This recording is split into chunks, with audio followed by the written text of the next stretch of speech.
Assalamualaikum warahmatullahi wabarakatuh. Selamat datang di channel Belajar Kelompok. Hari ini kita akan membahas tentang buletin dakwah dari Al-Ihsan dengan tema kebencian. Banyak orang yang tidak menyadari bahwa kerusakan sel dan organ tubuh dapat diakibatkan oleh rasa benci. Terlebih jika rasa benci itu dipelihara. Selain itu, rasa benci dan atau dendam dapat mengundang keburukan dalam hidup. Bagaimana hal itu dapat terjadi? Kebencian pada seseorang muncul biasanya sering hadirnya perilaku dari orang tertentu yang dianggap kurang atau tidak menyenangkan, seperti fitnah, ditipu, dibohongi, dihina, atau dipecat dari pekerjaan dan lain sejenisnya. Kebencian juga dapat hadir saat seseorang yang merasa terancam atau tersisih. Saat kebencian pada seseorang telah tertanam di dalam hati dan pikiran, biasanya menimbulkan rasa tidak nyaman, apalagi ketika bertemu dengan orang yang dibenci tersebut. Bahkan sekedar mendengar namanya saja dapat memberikan pengaruh ketidaknyamanan. Pikiran, perkataan, dan perbuatan buruk dalam hal ini benci atau dendam akan menstimulus diproduksinya hormon adrenalin secara terus-menerus yang membuat glukosa dalam darah mengalami peningkatan. Makin lama rasa benci ini ada dalam darah mengalami peningkatan, semakin lama rasa benci ini ada dalam diri, maka akan semakin banyak adrenalin diproduksi. Dan hal itu berarti glukosa dalam darah juga semakin meningkat. Ya, hal tersebut dapat membuat kerja pankreas mengeluarkan insulin menjadi beyond capacity dan kemudian mengalami kerusakan sehingga berakibat gula darah tidak terkontrol. Kita menyebutnya sebagai penyakit diabetes.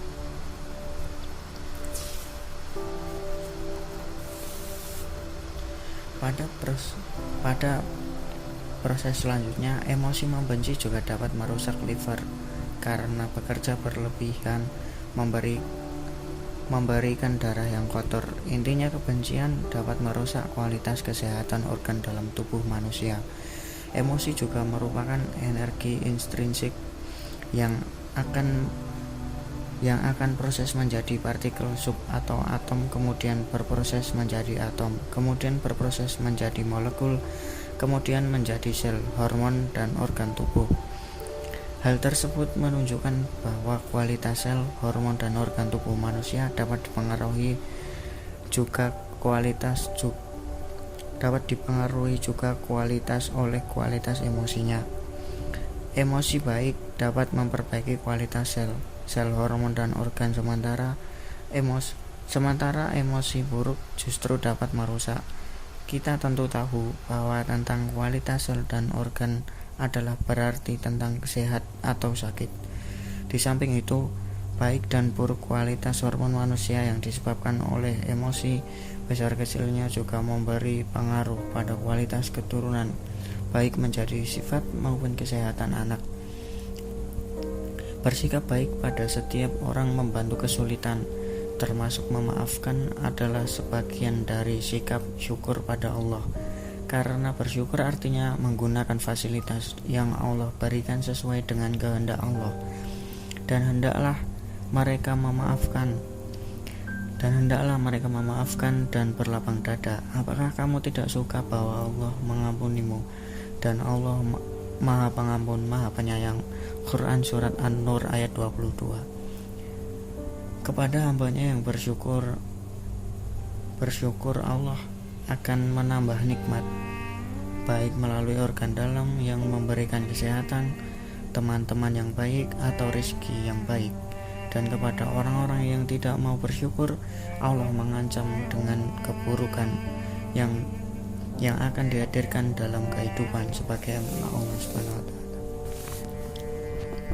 sebagaimana Allah Subhanahu wa taala berfirman, dan ingatlah tatkala Tuhanmu memaklumkan, sesungguhnya jika kamu bersyukur pasti akan kutambah nikmat kepadamu, dan jika kamu mengingkari nikmatku maka sesungguhnya azabku sangat pedih. Quran Surat Ibrahim surat ke-14 ayat ke-7. Beberapa tahun lalu saya pernah didatangi seseorang sahabat yang mengeluh memiliki berbagai penyakit dalam, seperti masalah dengan ginjal, gula darah, dan liver.